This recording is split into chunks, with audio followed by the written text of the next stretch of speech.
Welcome back to the Black Table on the Black Star Network.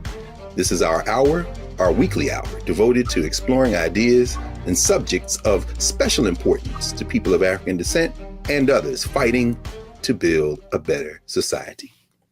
So today we're going to take up not only the subject of the United States Supreme Court and U.S. society more generally, but we're going to take that subject up through the prism of someone who needs no introduction to many in the domestic U.S. audience, and that is Clarence Thomas. The Enigma of Clarence Thomas, in fact. And what is Clarence Thomas about? Who is he? Where did he come from? And how are his opinions increasingly shaping the direction not only of the United States Supreme Court, but perhaps even of the larger polity? And to help us with that, in fact, to lead us in that conversation today, is Professor Corey Robin. Professor Robin has written a remarkable book entitled The Enigma of Clarence Thomas. And I encourage everyone to get this book, to digest this book, and as you're reading it, to refer back to conversations that Professor Robin has had widely, including the one we're going to have today. He's a distinguished professor of political science at Brooklyn College and the City University of New York Graduate Center. He's the author of a number of works, including several books, probably more widely known, his book, Fear, The History of a Political Idea, and his book, The Reactionary Mind, Conservatism, from Edmund Burke to Sarah Palin. He's won a number of awards. He's studied, taught, and published across the range of political theorists, from Hobbes and Montesquieu to Arendt and Hayek and so many others, Tocqueville. And in this book, he adds Du Bois, Frederick Douglass, Martin Robeson Delaney, and so many others, including contemporary scholars like Cedric Johnson, the Fields Sisters, and so many others. He's won a number of awards from the American Political Science Association. He's been a fellow, among others. He's been a fellow at the Russell Sage Foundation, the American Council of Learned Societies, and the Princeton Center for Human Values. Without further ado, I'm sure he probably would have said keep all that short, but it's important to know who we're in conversation with today. Joining us at the Black Table today is Professor Corey Robin. Welcome, Prof. Thank you very much. Really happy to be here. Yeah, the pleasure is ours. Pleasure is ours, brother. We really have been anticipating this conversation for quite some time. This is a book, to our understanding, as you write in the epilogue of the book, that you hadn't set out to write, huh? Could you? But before we get to how you came to this book, let's talk a little bit about your overarching project. You're a political theorist by training and teaching, huh? Tell us a little bit about your interests and how you frame this human project in terms of politics. What are some of the ways that you kind of line out political theory?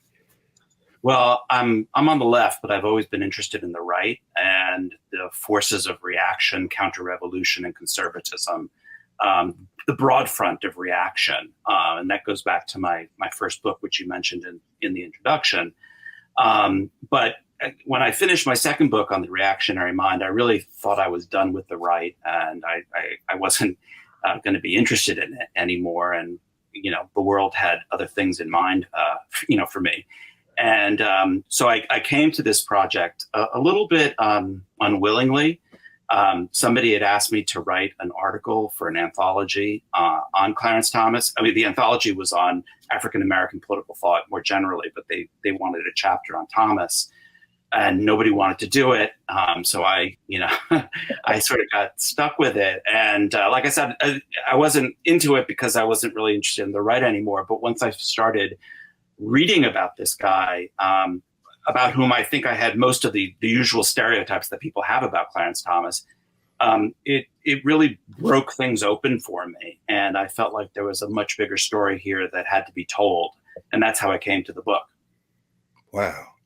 I mean, I tell you, man, and I say this, and I bought the book shortly after it came out. And as I said before we started talking for the recording, I teach a class at Howard Law School, and I just carried the book in the class with me. I'm like, do y'all understand how closely Clarence Thomas's ideas, his upbringing and formation mirror that of so many Black people in this country? And there's virtually nothing that I'm aware of that approaches Thomas's judicial philosophy, his politics, through the lens that you do. In fact, you say, what is it, that Clarence Thomas's life and work somehow is the story of the last half century of American politics, including our many defeats, some of our triumphs, but ultimately kind of traces it out. And finally, as someone who is a, probably would be characterized as a black nationalist, certainly a black internationalist. And you write that he doesn't really have much interest in black internationalism. You say, well, I didn't set out to frame him as a black nationalist necessarily the way we would talk about black nationalism, but I'm looking at the overlap of conservatism and black nationalism. But Prof, you call Clarence Thomas a black nationalist, man. help us understand that. This is the thesis of this book. Could you talk a little about what is the thesis of the Enigma of Clarence Thomas? Sure. Well, it starts with who he was as a younger man. And I can get into much more detail about that, as the show goes on. But for his formative political years, he was a black nationalist. He had come north from the South. He was a student at Holy Cross, and he helped found the Black Student Union. He was part of a cohort of black male students who was recruited in 1968. And he helped form the Black Student Union, as I said, and they had a manifesto that he was the secretary treasurer. And if you look at the principles of that manifesto and the principles by which these guys acted, and they were guys because it was still an all-male college, they were very much in concert with a lot of the black nationalist tenets of the late 1960s and the early 1970s. Very hostile to certain kind of integrationist ideas, very much in favor of black separatism, very much uplift the race kind of philosophy, and they saw themselves as, and Thomas in particular saw himself as a race man, as very much believing that the fate of black people depended upon black men. And so, one of his formative influences was Malcolm X. He memorized all the speeches, not all the speeches, but many of the speeches of Malcolm X by listening to them on records. That's how people used to pass those around back in the day. Was just very much steeped in that philosophy, also quite confrontational. He led the big student walkout in his junior year against General Electric because of their recruiting practices. So it was a real part of his formation. And the important thing to say about all this is, as he moves to the right in the mid 1970s, what's interesting is how little of this earlier formation he gives up. People have noticed along the way that he was once a black nationalist as a student, but the assumption was, well, he moved to the right and then junked it all. And what I found, that's what makes this a story, is how little of that he gave up. And so that's the real thesis of the story is this marriage, as you say, between kind of black conservatism and black nationalism. And thank you, Prof. And particularly for our younger folks and our students out there, including law students, law professors, and others, you are building your analysis with a methodology that had you engage the entire arc of his judicial opinions, huh? I mean, what'd you say, by 2018, he's over 700. You and your assistants, y'all actually went through all of his stuff? Yeah, and I should say these opinions are long. They are not short. He's known for writing sometimes 100, 200-page long opinions. And what's fascinating about him is how steep they are in Black history. Not all of them, obviously, but quite many of the significant ones. And steeped in Du Bois and steeped in Frederick Douglass, steeped in the historiography of Black history, the story of Reconstruction. He cites extensively from Herbert Aptheker, who was a white historian, but a member of the Communist Party, the pioneering historian of slave rebellions. So it is not just, little things he dabbles on here and there. It really drives a lot of the jurisprudence, and it's all there on paper for people to read. That is remarkable. I mean, and as we said, you divided it out into a kind of three movement story, race being the first three chapters, and then you pick up chapters 4 through 6 in capitalism, and then end up the last three chapters in constitutionalism. But it's fascinating to the point you're raising and that you wrote about in chapter 5, for him to go so deeply into civil forfeiture and actually stand against it. One of the few things he does stand against in terms of the power of the state, but to cite extensively Eric Foner and Reconstruction, even more so than Ruth Bader Ginsburg, who ends up on the other side of it. I mean, I think people don't, as you say, this is really going to be a revelation for folk who think that he changed. He didn't change that much. I mean, and when you cite, for example, some of his influences, including Louis Farrakhan, the fact that he was a big fan of and is a big fan of Spike Lee movies. I mean, I think some people are going to be shocked by this problem.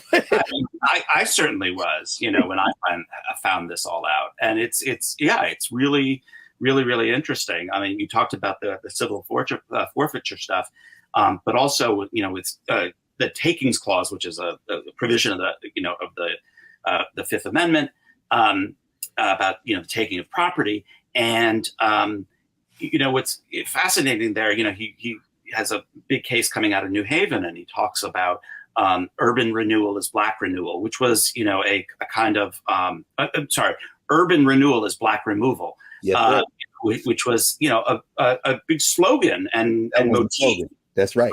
In the black community. James Baldwin made it very famous in an interview he gave with Kenneth Clark. And, this is just kind of part of his language and the idiom in which he speaks. So again, it's very deep with him. And the real question, that I think for readers and listeners and citizens to grapple with is, there have been conservative black nationalists before. That's hardly a discovery of this book. And, scholars know about this. I think in popular imagination, it gets short shrift, but, that's not an unknown thing. We have not had a conservative black nationalist Supreme Court justice before. That's right. And that's the story that I think we really have to come to terms with, because I think it alters our understanding of the Constitution. It alters our understanding of African-American history and its relationship with white supremacy and these white supremacist institutions. I call the book The Enigma of Clarence Thomas, because that is the big enigma, is how did somebody like this end up, and the cover shows this, in this very white institution. That's right. That's right. Well, Prof, we're going to pause here for a moment. And when we come back, we're going to continue this conversation with Professor Corey Robin, author of The Enigma of Clarence Thomas. Back in a moment here on the Black Star Network.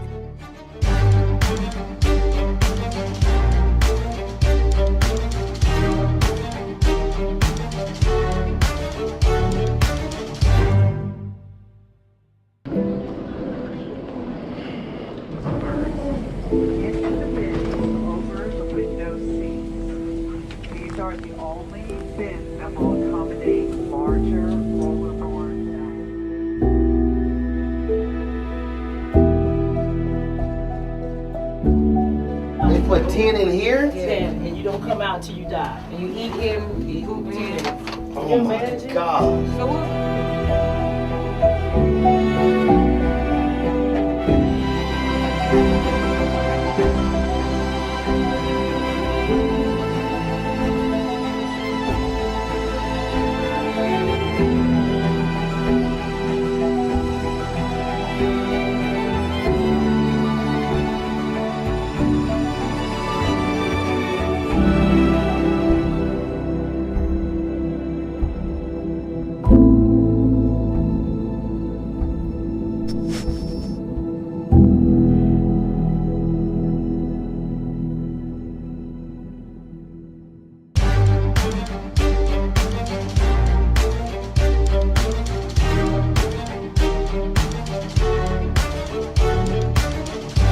Welcome back to the Black Table here on the Black Star Network. I'm your host, Greg Carr, joined today by Professor Corey Robin, the author of The Enigma of Clarence Thomas. Professor Robin, Corey, it's interesting that you mentioned, of course, the whole arc of Kenneth Clark and, the questions of the doll test. I never liked that doll test myself, quite frankly, but because, what it says or doesn't say about the nature of Black identity and self-worth. You explore Clarence Thomas's formative years and his early professional arc, and you trace out the theme of stigma. Yeah. You trace out this theme of self-respect. I mean, how much of that thinking and that upbringing goes into his judicial philosophy in your mind? I think it's really important. I mean, I think it's both the the terror and the power of his ideas of race, and also, frankly, the limitations of his idea of race and racism, because it is very much focused on stigma. That is, from a very early age. And it actually starts within the Black community. Yes.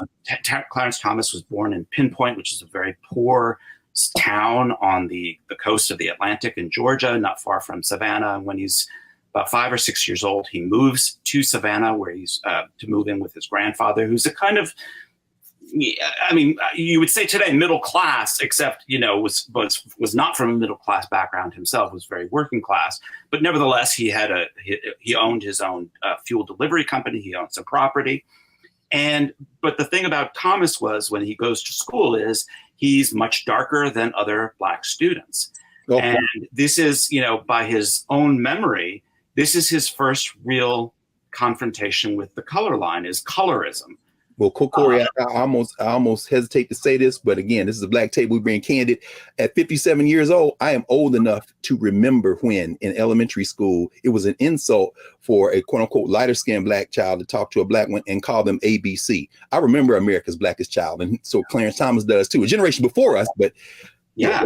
Absolutely. And that is what, as you say, that is what he was called. Later when he's at a school and he goes to sleep, they say you can't find Clarence, because the lights are out.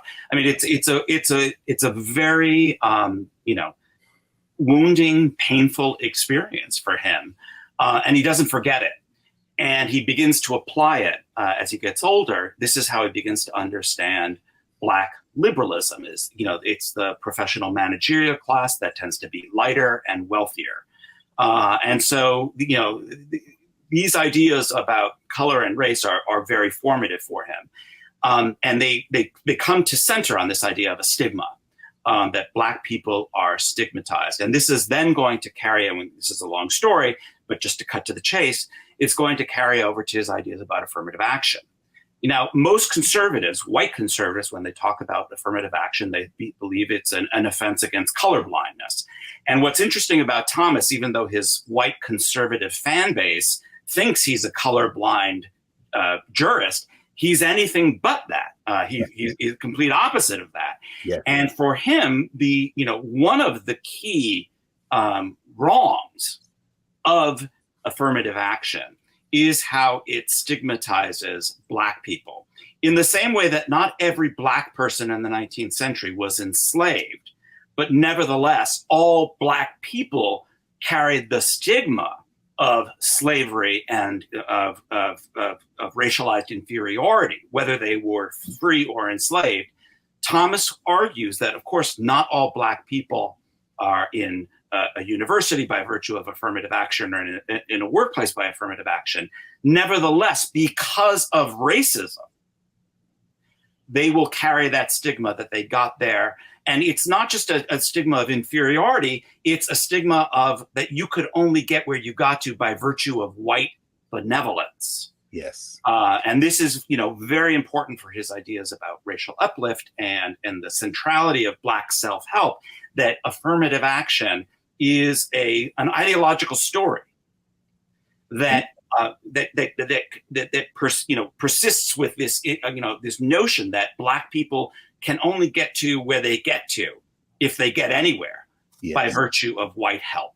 Yes, and of course, as you say, on the other side, dignity is so important to him, not just individually but collectively. Although that collective sense of dignity doesn't translate into collective political action, as you line out in terms of voting rights, which is fascinating. And you get into that second movement when you start dealing with capitalism. In fact, let's walk across that bridge a little bit. It was interesting that you line out an opinion where he compares the set aside, the affirmative action kind of concept in the U.S. to apartheid in South Africa. He says neither one is good. There's something compelling about the idea that if once you accept the rules, you just got to beat these people at their own game. But there's an animation when it comes into the second movement, capitalism, where you kind of, in chapter 4, you begin to talk about Thomas Sowell.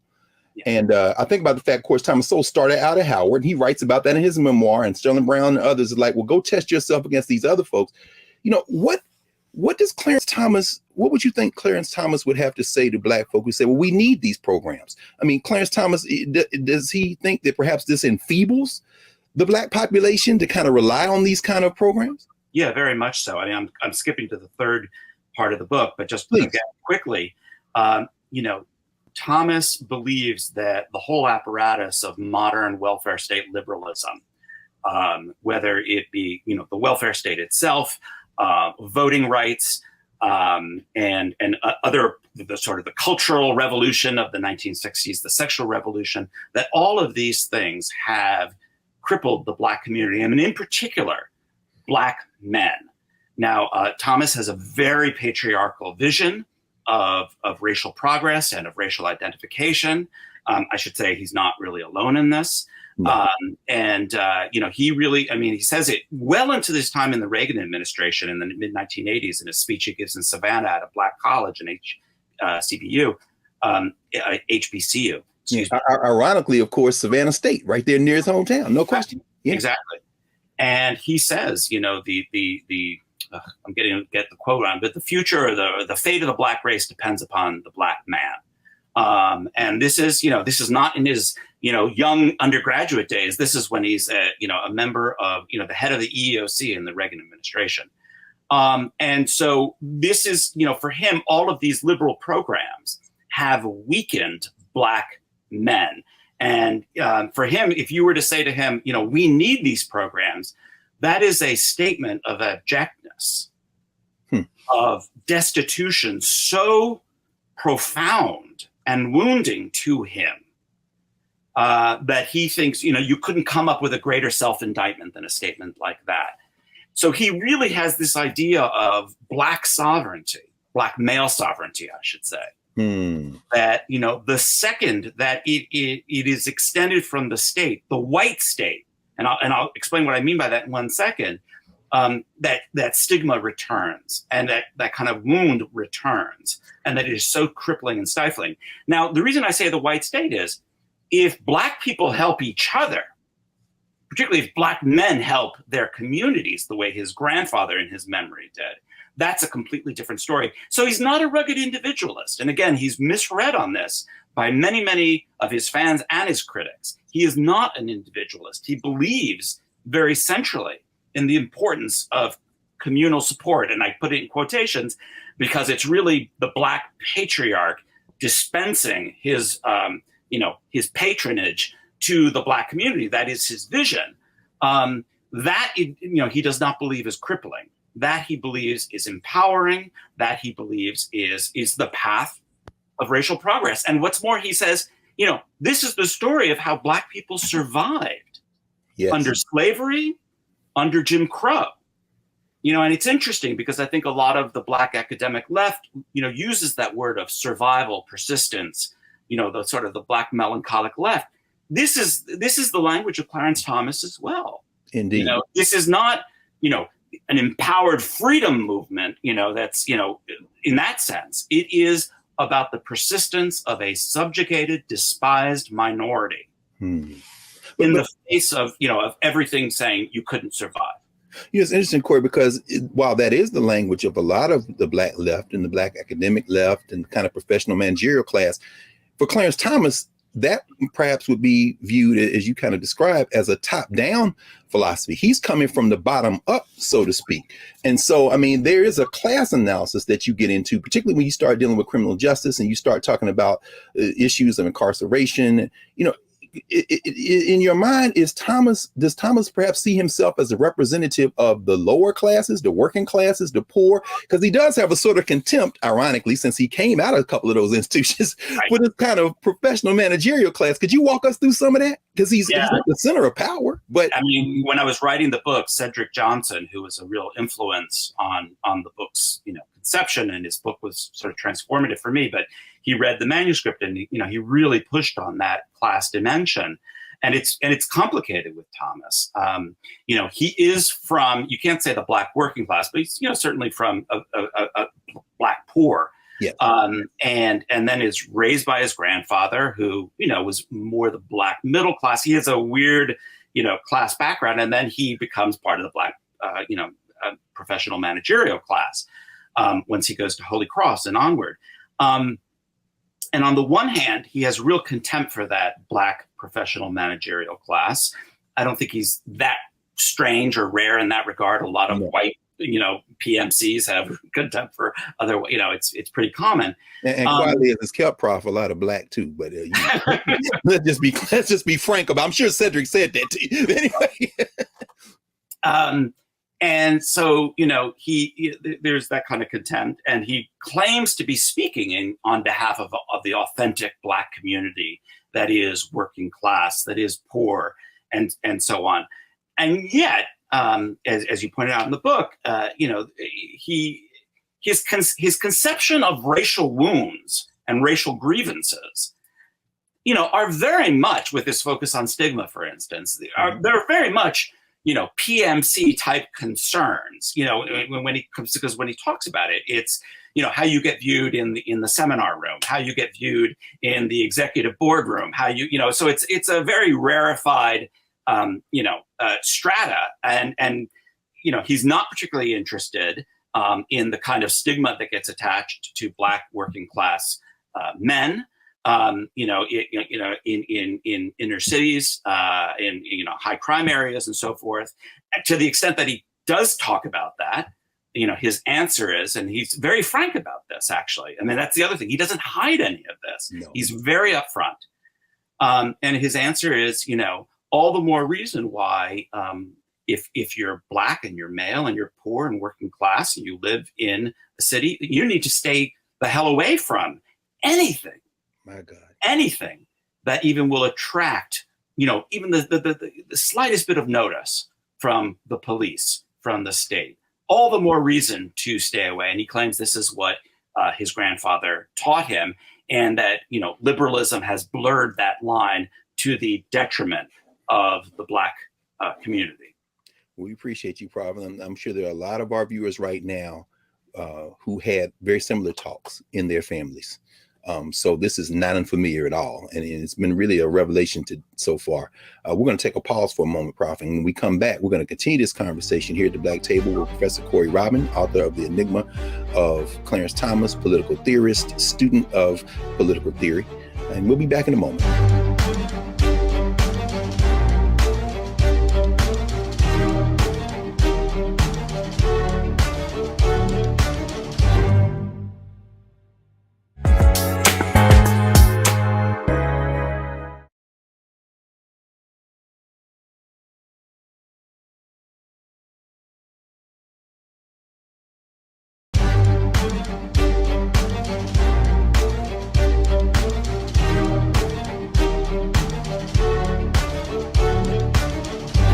Welcome back to the Black Table here on the Black Star Network. I'm your host, Greg Carr, with Professor Corey Robin.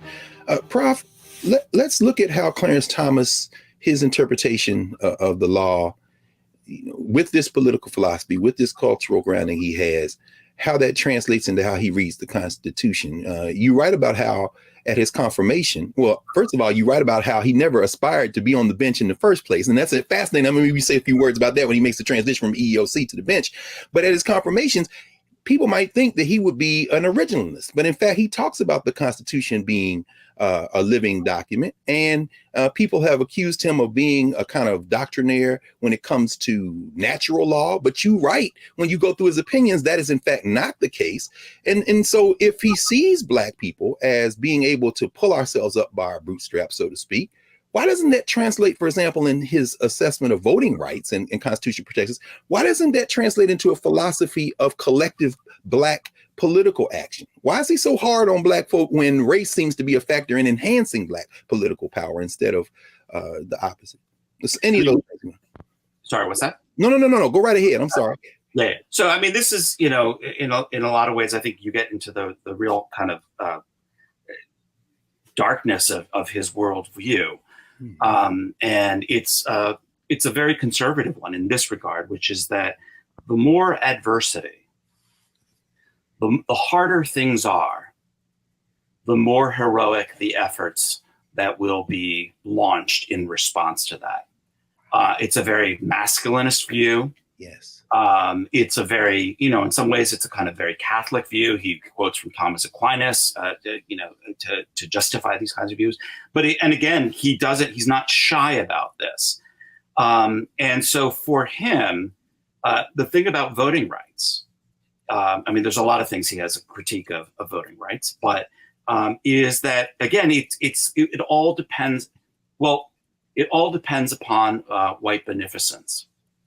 This is a country in which there is a white majority and Black people are in the minority. And in fact, he gives this very famous interview to Juan Williams in the 1980s. Juan Williams, back then when he was at the Atlantic. And he says, let's assume that you could parcel out political power to every group by percentages, group rights kind of a point of view. Mm-hmm. He says, who's going to come out on top and who's going to come out on the bottom? White people are always on top. Black people will always be at the bottom.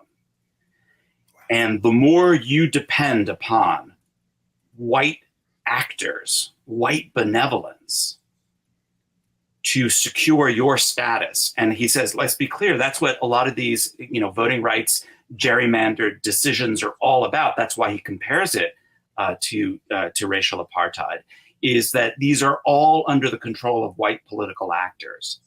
And that which is given to you and which you depend on as a gift can and will be taken away.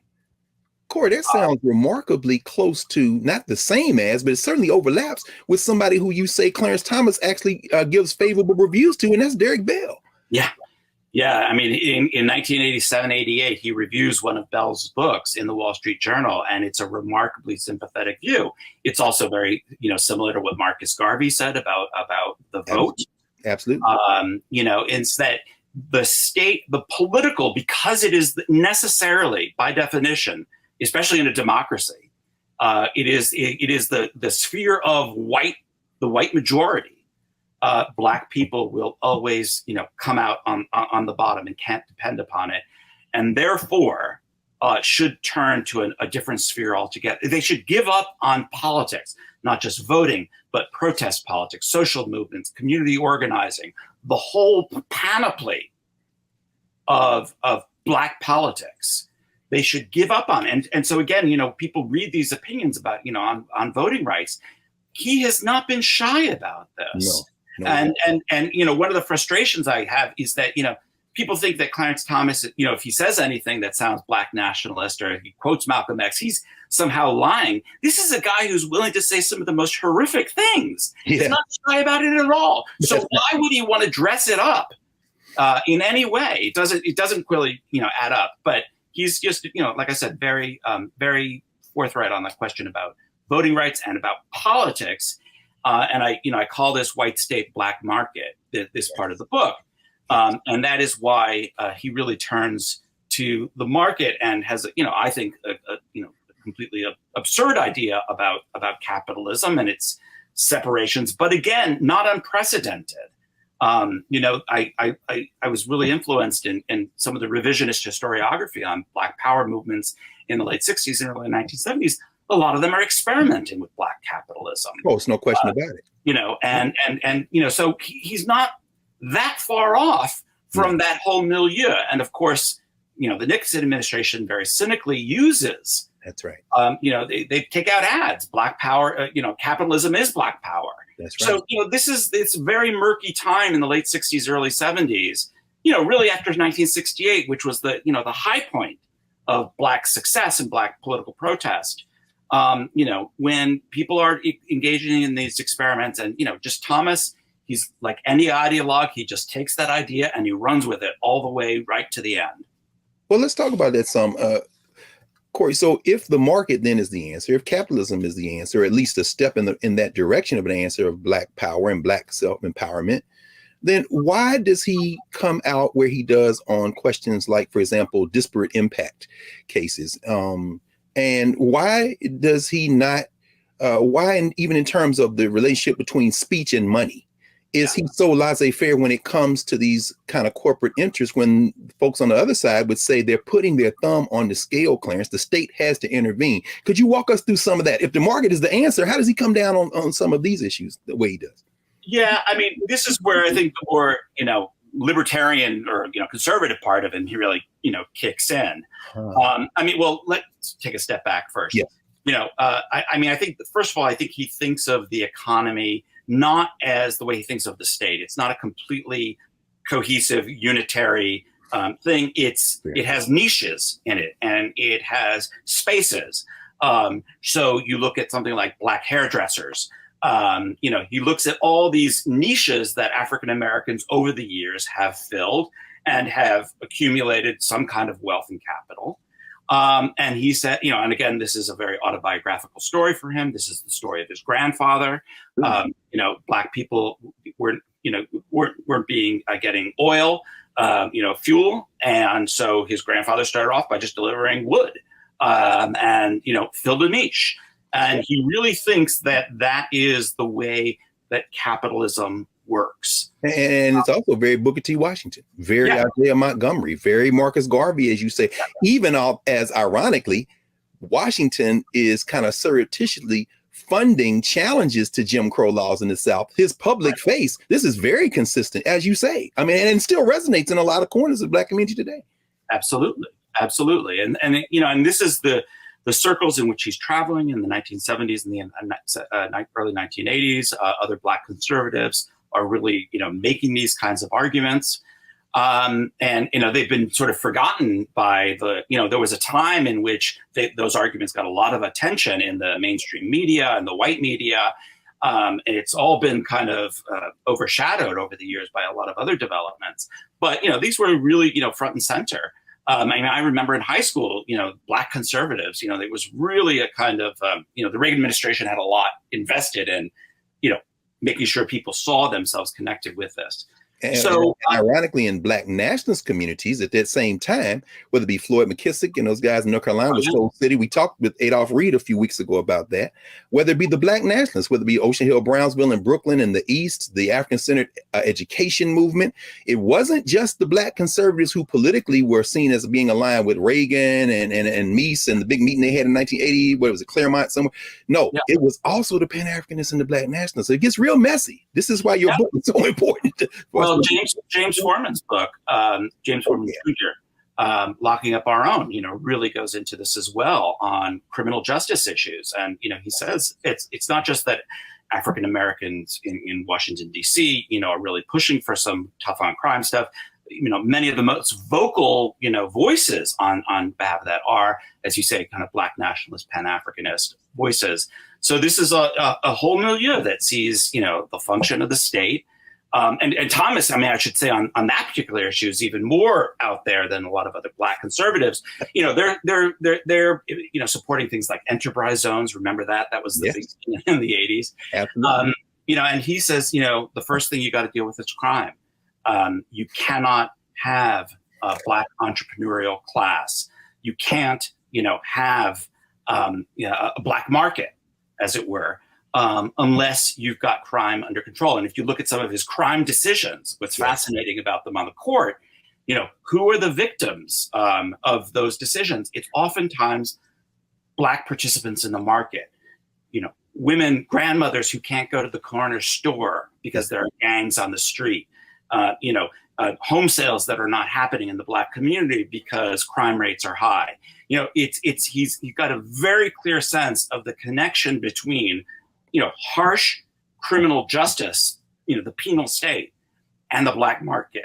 That the penal state creates Black market actors. And, again, people say, well, how could you be a Black nationalist and, support a harsh penal state? Again, as we've just been discussing, that's not unprecedented, number one, but he has an analysis of this. That's right. This is how you create particularly Black male market actors. People who are going to be entrepreneurs, who are going to, create wealth in their communities, but they can't do it without that punishing hand, that harsh, punitive hand. And in a way, if you were to say to him, but that state is racist, I think in his, bleakest, most honest moments, what he would say is the more racist, the better. Wow. That almost sounds like Lenin, man. I mean, in other words, you got to heighten the contradictions until this. Well, I said, he's an ideologue. He takes an idea and carries it all the way through.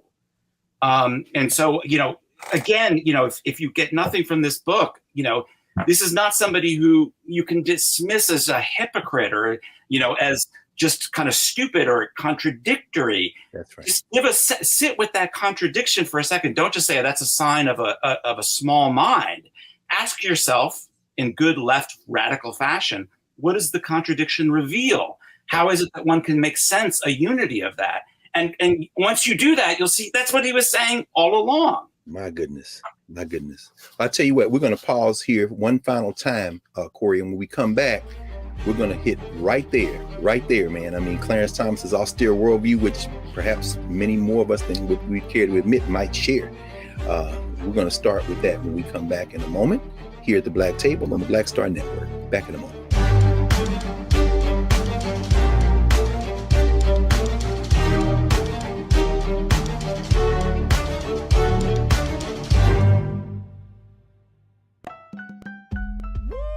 We're all impacted by the culture, whether we know it or not. From politics to music and entertainment, it's a huge part of our lives, and we're going to talk about it every day right here on The Culture with me, Faraji Muhammad, only on the Black Star Network.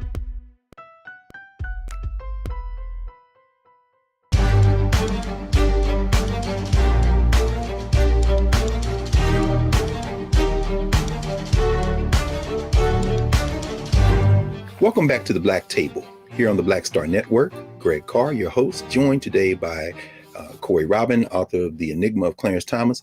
Prof, you walked us right up to the gate, man. Your epilogue, Clarence Thomas's America. And I only have about 10 more minutes, so I want us to, get to that. But I can't resist asking you about in that last third, in your third movement, when you talk about the white Constitution and the black Constitution, Clarence Thomas's worldview is one that, in so many ways, many of us find some common kind of consensus building. Race, he talked the permanence of race, the fact that we've got to fight our way through this. Walk us through those last couple of chapters, 8 and 9, if you can, just in the Black Constitution and the White Constitution. We start talking about the role of the state, the role of the federal government vis-a-vis the state government and state actors.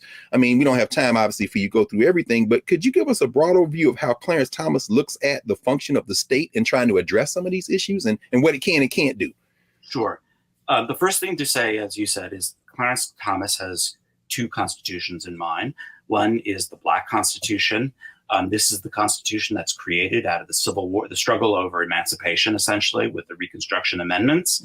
And he's very clear that that Constitution revolutionized the relationship between the national and the state governments and empowered the national government, he thinks, mostly for the worse.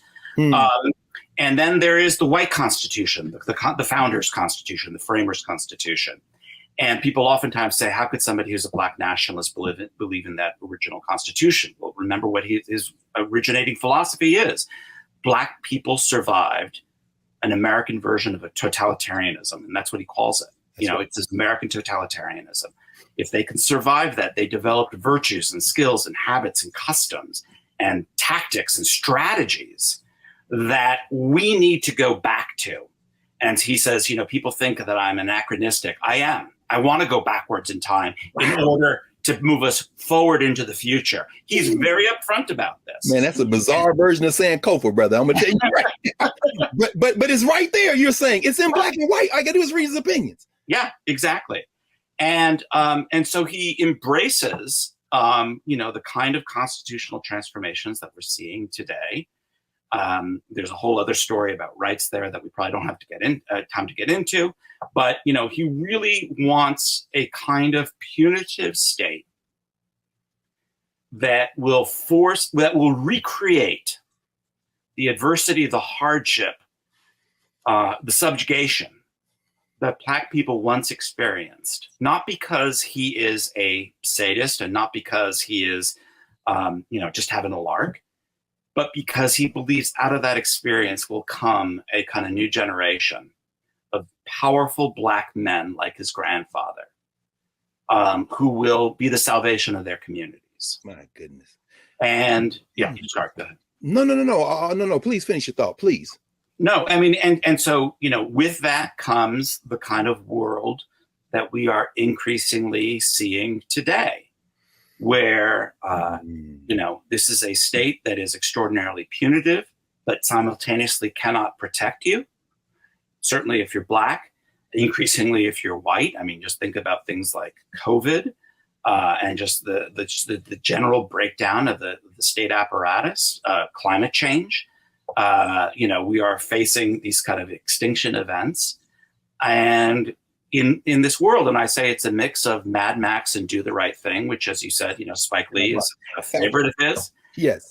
What do you have? You have strong men with guns. With guns. Well, in fact, it's interesting that one of the cases you cite when he talks about Second Amendment guarantees and protections is about an elderly black woman. Yeah.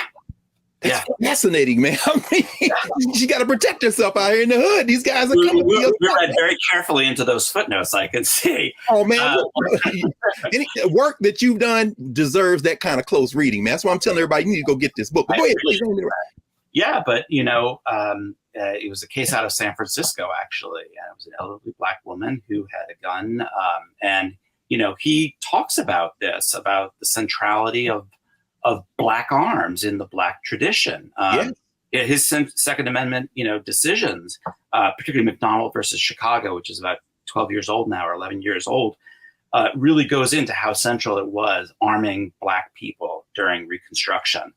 And he closes that power movement, the Panthers. I mean, we talking about black militia, Republic of New Africa.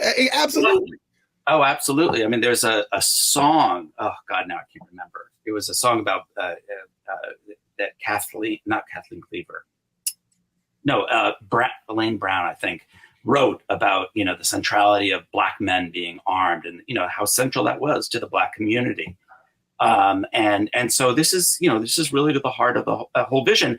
And again, what was once maybe, a vision that was particular to one wing of African-American politics. And again, this is the heart of the book, is now a vision that pervades America. That not pervades American society. That is American society. That is American society. And that's why I hope it's not hyperbolic to say, it's Clarence Thomas's America. And as I said in a recent article, he is not only the most powerful black person, government official in the United States, which people seem to forget. He is the most symptomatic public intellectual in the United States. I think he is articulating what this country has become and where it is going. And he has seeded the federal bench with his clerks, which you kind of began with, which is remarkable. Let me ask you, Prof, as we kind of turn to a close, because, you don't use, obviously, the word dystopian in terms of his outlook lightly. And as you've kind of lined out, and I love how you write this, for Clarence Thomas, repair or righting the ship is a non-starter. So in your mind, given the trajectory of where we're headed right now, because Clarence Thomas clearly the intellectual leader of the court, do we just begin again? I mean, what are the prospects for you, having done this close reading against the context of your whole arc of intellectual work and teaching?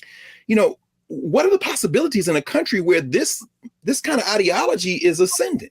Yeah, I think the first thing we have to remember is that Clarence Thomas didn't come from nowhere. He came from somewhere, not just literally, but metaphorically. And that there is a reason why this point of view has become ascendant. And it's not because Republicans are crazy, and it's not because they're stupid.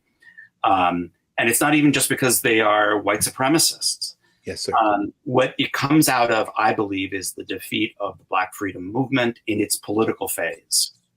And I take the politics of Black freedom and the politics of the left very seriously, that if you do not believe you can transform society through political means, and I define that broadly, whether it's voting, whether it's social movements, whether it's radical politics, in the broadest sense, if you have given up on that idea, if you believe that melancholy, and defeat is the past, present, and future, I think it's very hard not to end up on the train of Clarence Thomas. And so where do we start is by confronting that, not just the ideology of defeat, but the reality of defeat. And then try to restore some belief in the possibilities of politics, again, broadly defined. Well, I think we all, I'm sure everybody watching this would join me in thanking you for undertaking this work, which you hadn't set out to do, but which kind of extends your previous work. And I'll ask you one final question. What you working on, man? I know you have a few projects that I read about that you're working on. What's next? What's next, Professor Robin? I'm trying to write a book about intellectuals and capitalism, basically, how people have thought about capitalism since the 18th century through today. So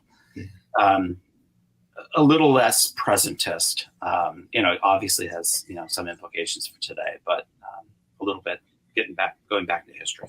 Absolutely. Well, we wish you Godspeed, and hopefully, you'll come back and join us again. And listen, I'm glad we were able to schedule you, because I suspect as the months and years unfold, your dance card is going to try to pull you out of the classroom and out of the library a lot more, as people realize, hey, we need to go get the Enigma of Clarence Thomas, because this is the ideology and intellectual work that is informing the state.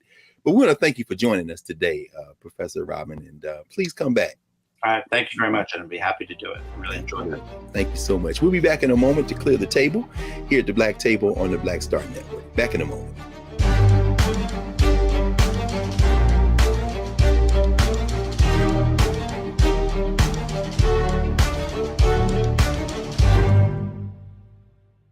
Hi, I'm Dr. Jackie Hood Martin, and I have a question for you. Ever feel as if your life is teetering and the weight and pressure of the world is consistently on your shoulders? Well, let me tell you, living a balanced life isn't easy. Join me each Tuesday on Black Star Network for A Balanced Life with Dr. Jackie.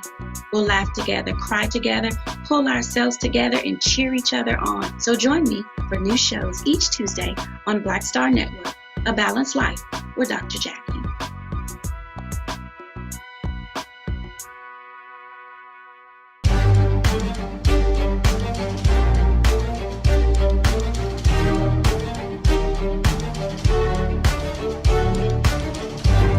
In 1950, when Carter Godwin Woodson passed away here in Washington, D.C., at the age of 75, W.E.B. Du Bois wrote his obituary in a small journal called Masses and Mainstream.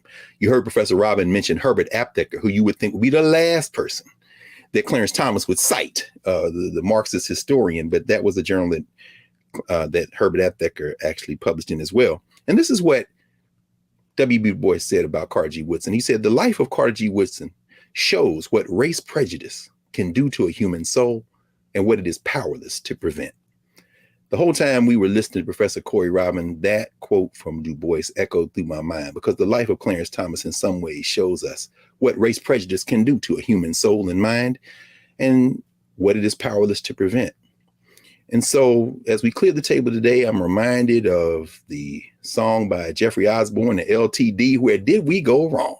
If we got to start again, then perhaps, as Jeffrey Osborne reminds us, it doesn't matter who is right or wrong. Doesn't matter who's to blame. We both have to swallow our pride and make this love strong. If you take love out and put country in, maybe we got a shot. Or maybe Clarence Thomas may be on to something. Either way, we got a front row seat to see what happens next. Join us next week here at the Black Table and support the Black Star Network. We'll see you next week.